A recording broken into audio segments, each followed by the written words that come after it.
Hi,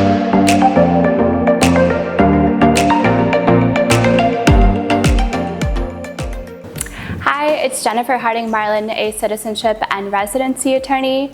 I'm here today with Kevin Connor, who relocated to the Caribbean from Australia. He recently spent some time living in Antigua and visiting Montserrat, so I was going to ask him more about his experiences in Antigua and Montserrat. So welcome, Kevin. Yeah, thanks, Jennifer. It's really, really lovely to be here today. We're actually in the Shadwell Great House, which is the oldest standing foundations in the whole of the Eastern Caribbean. So much history in this place is quite incredible. Yeah, there's lots of places in the Caribbean that are so rich in history, so it's really nice to be here today with you. So maybe we'll dive right into your experiences in Antigua. Sure. So what were your first impressions when you arrived on island, and what was your overall experience like, some of the highlights? Well, as I mentioned, I think in the first video we shot together a few months ago, I'd never been to the Caribbean previously. So the majority of my time has been on St. Kitts and Nevis, obviously where I moved to. And my first impression coming to Antigua was just how similar it was to St. Kitts and Nevis. The look of the place, the vibe of the place, very, very akin to St. Kitts and Nevis. But after just a short while on island, there was one distinct notable difference, and that was the state of the roads. They weren't the best, to be honest. There's potholes, and then there's potholes, which was common in Antigua for sure. Yeah, and so what was the day-to-day life for you like in Antigua?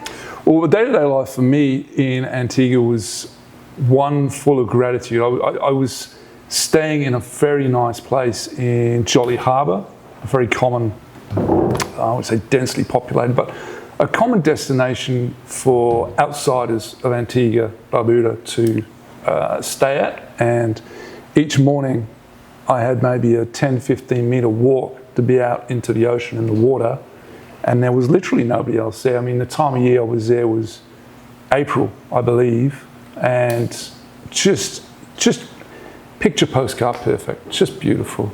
Had a very chilled out start to each morning, do my usual, find a nice cafe, have a good coffee. I have to give a shout out to Naomi at the Caribbean as well, recommended by Julian at Coconut Grove on St. Kitts. Beautiful coffee and interesting cheesecake too. I know a lot of people are concerned about relocating with their families. Did you find it a safe island? Are there opportunities? I know you don't have kids, but did you find there's opportunities for people with children? Absolutely. I think it caters to all demographic of person. There's historical sites, there's good schooling. The weather, obviously the climate in the Caribbean is superb anyway. The food, the culture. And in terms of safety, I felt always very, very safe. No issues or dramas of that whatsoever. And in terms of things to do or places to see, do you have a favorite restaurant, or do you have like? I do have a favorite restaurant. It's called Le Bistro, which is on the north part of the island. The maitre d' there, I believe, is called Philippa, a lovely lady, and the food there is just exquisite. They have my go-to dish, which they nail, the steak. Simple Aussie fella, but just delightful. The service is excellent, the food, the ambience, the atmosphere, just first class. The other place I really do like to go to is the Hodges Bay Resort. There's a delightful lady there which will cook to your own specific needs, an omelette of your choosing, and she'll cook it as you wait. So Hodges Bay, picturesque as Le Bistro, just high quality food. So those two places are particular favourites of mine. And did you have the opportunity to spend a lot of time in English Harbour or participate in sailing at all? Or No participation for myself in sailing, but English Harbour absolutely. And when I was there, it was during the yacht regatta week, so it was pretty busy there. But my goodness, Nelson's dockyard is just beautiful. The architecture and the history, out of this world, really stunning, very clean, very well presented. A real delight, especially if you're into yachting and sailing. I think it's one of the go-to places in the entire Caribbean for sure. And equally the lookout, I think that was when my parents actually came over and I took them around, and they were equally blown away, and I got some Facebook snaps of those two buggers too. So. Shout out to his parents. Yeah. And so we talked a lot about the positive side of living in Antigua. Can you maybe talk about a little bit about the negatives or cons or any sort of problem you had when you were there? Sure. I mean, it's a limited con, but I think I touched upon it near the start of this video. The state of the roads is pretty poor, right? So not only the actual service of the roads, but the traffic is quite and can be quite high density. So I wouldn't say I'd recommend it to a first-time driver. You need to have your wits about you, but everyone's very cordial, and I never had any real issues at all. I don't think there's many negatives I can think of, to be fair. Jolly Harbour, as I said, is where I was staying for a number of weeks, and just delightful. There's another beach up in the north, Dickinson Bay Beach, equally stunning. Great mocktails or cocktails if that's your choosing, and the staff up that way, just superb, super friendly. So there's 365 beaches in Antigua. Did you have a favorite beach or a favorite area, or do you always try new areas while you're there? I have to say I was blessed in so much as where I was staying was probably my favourite, just because of the direction of the island, the orientation of the house itself. You would see the most exquisite sunrises, and it just blew me away every morning. You wake up in the morning to a coffee, looking out the window to hear that the ocean and the waves, and just superb, fantastic. But Antigua, as you said, does have a huge number of glorious beaches all around the island. Really, it's a very picturesque location for sure. And I know that you attended a citizenship by investment conference. Mm-hmm. And what was that like, going from being a client, because you did the St. Kitts and Nevis citizenship program and then attended the conference in Antigua for citizenship by investment? Is there anything that you can share with viewers about what you learned? What I learned specifically, I learned that Wycleff Jean is very cool. Got to meet the singer from the Fugees, so the 90s kid in me was a little bit starstruck with that. That was super cool. So he was one of the guest speakers there. But honestly, I learned just how much goes into citizenship by investment. You know, there's specific people in specific positions facilitating every step of the process, be it background checks to suitability, eligibility, the actual issuance and deliverance of the passports, assistance in paperwork. I learnt that there is a great depth to citizenship by investment, which I kind of figured already, but seeing it firsthand, it was a real eye-opening experience for me. And what was it like traveling to Antigua on your St. Kitts passport? Mm-hmm. What was your experience like when you first arrived in Antigua? Very, very simple, very fluid. So being a member of an OECS country, which we spoke on last video, I believe, the passport is simply looked at and stamped, and if I'm not mistaken, it comes with an indefinite stay stamp. So once you enter and go through customs on Antigua Barbuda, you're treated like a citizen. In essence, in effect, you are. I know last time I said it's similar to being in the EU, and absolutely is. No questions, no dramas. Simply land, get your passport stamp, pick up your bag, you're away. Easy as. And then you also traveled to Montserrat when you were there. So what inspired you to go to that island? Montserrat has a strong Irish heritage. An example of that is they celebrate St. Patrick's Day for an entire week. Only place in the world that celebrates a national day of Ireland for a longer time than Ireland does. Well, officially at least.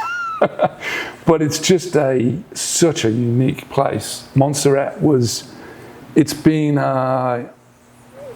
such an unfortunate location in terms of its history. I'm not talking about ancient history per se, but more modern history in so much as there was a huge earthquake in the 90s, devastated the island, flattened and leveled a great deal of the island. And you mean volcanic eruption? No, there was an earthquake prior to the volcanoes, and so a huge amount of money and time was invested in rebuilding Montserrat, and they'd basically finished construction of the new capital city, Plymouth. And after a week or two, that's when there was a humongous volcano eruption, which decimated that brand spanking new city, you know. And I found it just startling, because I went and did a tour of the geography of the island with a knowledgeable chap. And he was talking about how the island was once, the square area was something like 36, 37 square kilometres, after a number of eruptions, they had grown to over 40 square kilometres. So basically, because of the magma and lava flow, the island had grown bigger by about 10%. It was fascinating. The speed of the lava flow and the magma, just devastating. And being fortunate enough to walk around some of those devastated areas, which are largely underground now, it feels almost like, I imagine it would feel like you're on the set of The Walking Dead or Last of Us or something similar. It was eerie, spooky, super interesting though. But Montserrat as a whole, beautiful, so unique, truly unique experience.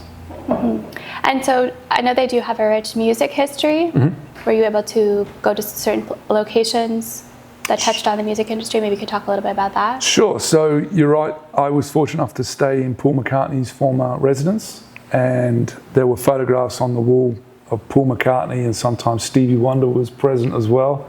So that was a real kicker. That was amazing. And the views from that place were stunning. The one negative was a few mozzies, but I get eaten alive with mozzies anywhere I go. So yeah, no getting around that. But George Harrison had a residence there. And I believe his family still own the property for the late Mr. Harrison. But numerous albums were recorded on the island. It was a real destination prior to the volcanic eruptions. And could you see yourself living there or spending more time there? Or going, in Montserrat, you mean? Yeah, or going back to Montserrat in the future? For sure. It's such an interesting spot. It's, I believe it's got a population around 4,000 people, which isn't huge. And the island itself is relatively small in size. But I had a ball. The people there, as I've experienced throughout the Caribbean thus far, just fantastic. Really, really good spot to be. And as I said, super interesting. Really, really quite amazing place. Yeah, and so do you have your eye on other islands in the Caribbean that you want to visit? And maybe all of them. Okay, all of them, okay. I pretty much want to try and go to as many, if not all of the Caribbean islands that I possibly can do. Well, I won't say all of the islands because some are uninhabited, obviously, but some of the big ticket items are absolutely on the list, 100%. Yeah. So is there anything else you'd like to share about your experience so far in the Caribbean, what you learned by being here? I've definitely learned that there is such a thing as island time. So if you wanted to, say, open a bank account, be prepared to jump through some hoops, dot some I's, cross some T's, and maybe have to do a return visit or 6. It's not through any fault of my own. I'll happily say that, maybe. But there are some bureaucratic differences, should we say, between a legacy brand country such as Australia or Herald From and St. Kitts and Nevis, and it's just an adjustment, something you need to accept. You can't change it, it is what it is, and it's part of the unique character that makes the Caribbean, or at least St. Kitts, for sure. Yeah, for sure. Well, thank you so much No for worries. your time today. It's really Thank you. appreciative, and hopefully we'll do some more videos together. I know you've been quite popular on the channel and people want to see more of you, so. I haven't given many TimTams, man. No, thank you, Jennifer. Thank you very much. All right, thank you. All right, so if you'd like to get more information about citizenship by investment, we help with citizenship by investment in Antigua, one of the countries we just did our interview on, as well other countries in the Caribbean. We also do citizenship by descent and residency by investment, and you can find more information on our website at jhmarlin.com. Bye for now.